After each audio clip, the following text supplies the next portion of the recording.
like, comment, and share.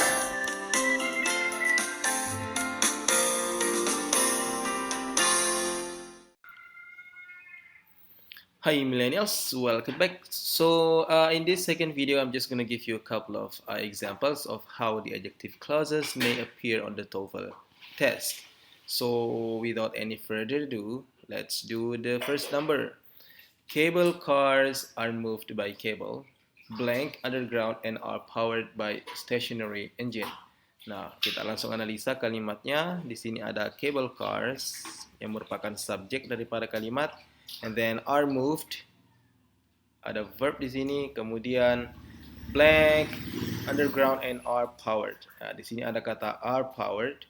Ini merupakan verb, tapi di sini ada konektor. Jadi boleh jadi kalimat ini, clause kedua ini memiliki dua verb karena ada konektor di sini and. Dan kita juga lihat dari pilihan masing-masing ada kata kerja run. So bisa dipastikan kalimat ini kehilangan konektor, juga butuh subjek dan juga butuh yang namanya verb. Oke, langsung kita coba satu persatu. Mungkin kita mulai dari A saja ya. So, cable cars are moved by cables. They run underground and are powered by a stationary engine. Nah, kalau teman-teman lihat pilihan A ini, dia jelas-jelas keliru, salah karena it's missing connector, tidak ada konektornya ya. Kemudian berarti pasti C juga salah karena tidak ada konektor. Nah, langsung kita lihat B. Cable cars are moved by cables that ada konektor, kemudian ada they, ada subjek, dan ada verb run. Nah, apakah B sudah pasti benar?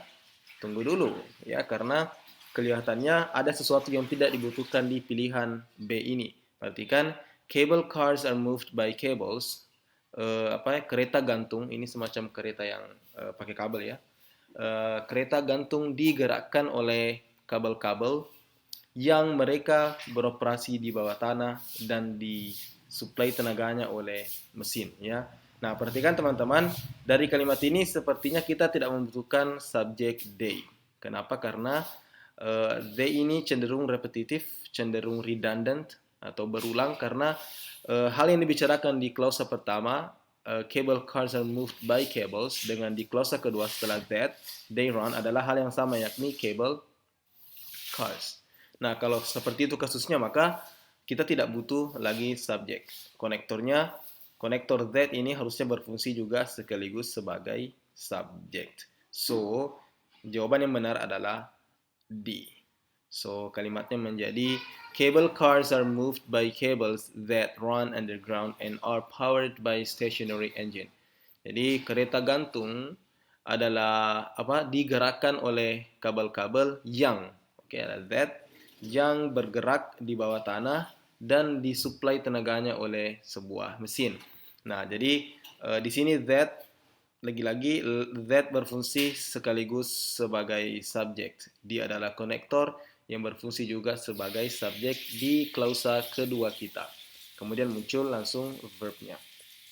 Oke, teman-teman, jadi rumusnya ini seperti yang sudah saya sampaikan, ada subjek, kemudian ada verb, kemudian ada konektor yang berfungsi sekaligus sebagai subjek, dan muncul verb lagi. Oke, I hope it's clear. Jadi the answer is D. So let's move on to the next example. Ini contoh kedua. The melting point is the temperature blank a solid changes to a liquid. Nah, langsung kita analisa lagi. The melting point adalah subjek daripada kalimat kita, and then we have the verb is. The temperature blah blah blah a solid changes, ada changes di sini berfungsi sebagai verb juga. So you can tell that the sentence is missing connector, of course, and then it's missing there is a subject here, sorry. So we have the subject, so we just need a connector. Nah, kalau kita cuma butuh konektor, apakah A sudah pasti benar? Intinya D pasti salah ya. Kemudian apakah A pasti benar? Tunggu dulu ya. Karena which ini adalah satu konektor yang seringkali bertindak berbeda daripada yang lain ya. It behaves a little bit different with the other connectors. So the melting point is the temperature which a solid changes to a liquid. Titik didih adalah suhu yang mana zat padat berubah menjadi zat cair. Kalau kita artikan, maknanya terdengar sedikit agak kurang logis ya, so kita simpan dulu which-nya. Kita pindah ke C, kita langsung ke B ya. The melting point is the temperature at which a solid changes to a liquid. Nah, perhatikan teman-teman, di sini ada konektor which dan di depannya ada preposisi at. Seperti yang saya katakan, seringkali, tidak selalu, tapi seringkali konektor which ini didahului oleh preposisi, entah itu in, entah itu of, entah itu at, ya, atau for, dan seterusnya ya. Seringkali preposisi which ini didahului oleh, konektor which ini didahului oleh sebuah preposisi. Kenapa? Karena kalimat tersebut sebenarnya memiliki preposisi di akhir klausanya. Cuma lagi-lagi saya sampaikan seperti kemarin, the standard written English doesn't allow you to put a preposition at the end of the sentence. Jadi kalimat ini seharusnya berbunyi the melting point is the temperature which. Ini sudah benar ada which di sini. Which a solid changes to a liquid at. Oke ya. Jadi seharusnya di sini ada kata at. Tapi kita tidak boleh menyimpan atau meletakkan preposisi di akhir kalimat. So, we move the preposition at to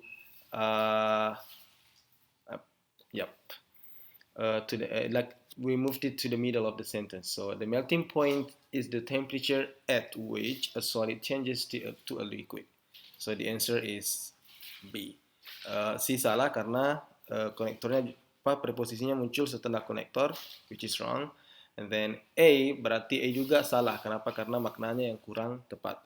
Dia menjadi titik didih adalah suhu yang mana ya, zat padat berubah menjadi zat cair, yang seharusnya at which, di mana.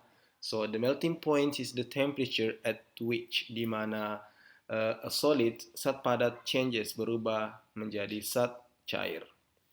Oke teman-teman ya, jadi which ini tidak selalu didahului oleh preposisi, but it happens many times. It happens many times that you have a preposition before the which. It really depends on the clause ya. Kalau memang clause keduanya membutuhkan preposisi, maka dia membutuhkan preposisi di sini. Kalau tidak ya berarti langsung saja konektor which. Okay, I hope it's clear enough. So let's move on to the last question. Yep. There are 6 types of flamingos, all blank have long legs, long necks, and beaks that curve sharply downward. Nah, perhatikan teman-teman, di sini ada kata there are 6. Ini ada verbnya di sini, kemudian 6 type adalah subjek.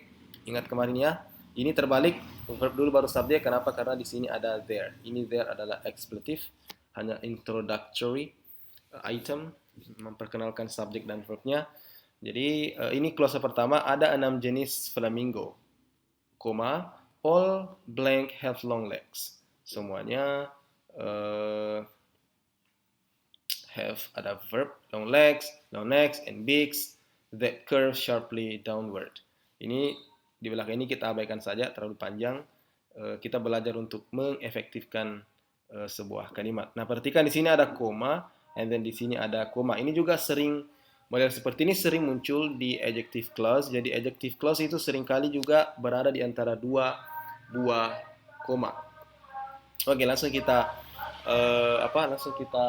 masukkan ya.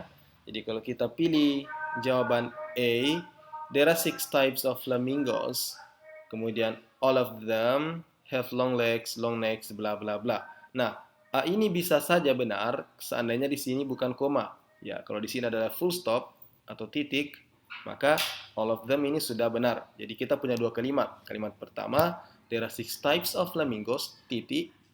All of them have long legs, long necks, blah blah blah. Okay, so there are 2 sentences, but the problem is in this sentence we only have 1 sentence. Okay, we only have 1 sentence. Cuma ada koma di sini. Jadi harus bersambung.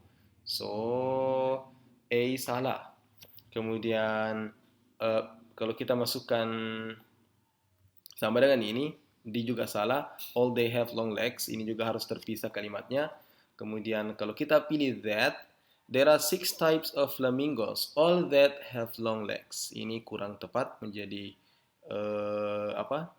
Menjadi pengganti di sini. Kita sebenarnya butuh pelengkap untuk subjeknya ya, karena di sini sudah ada verb. All ini adalah rangkaian daripada subjek, tapi nampaknya belum lengkap. Oke, all berarti yang benar adalah all of which.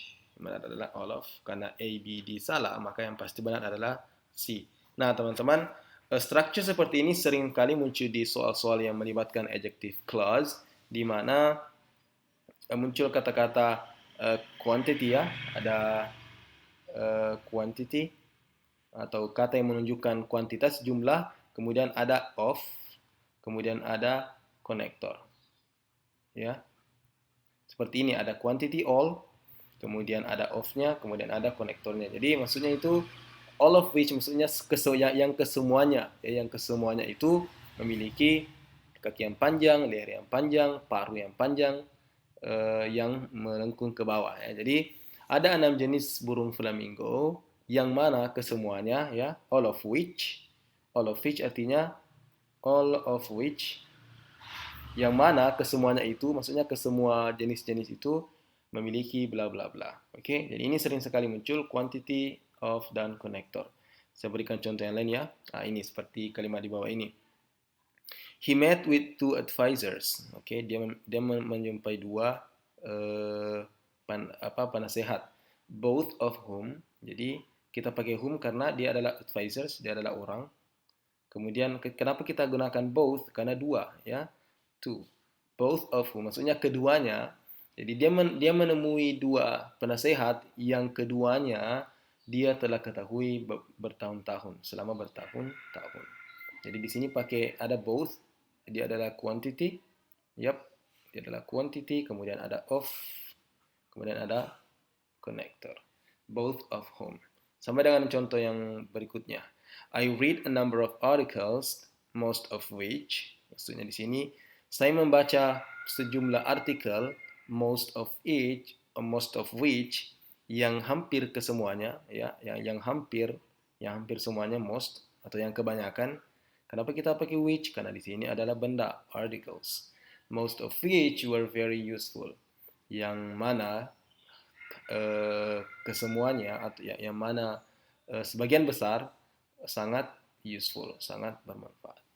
Jadi teman-teman, sekali lagi, I just want to emphasize that it's common, terutama kalau teman-teman menemukan 2 koma ya.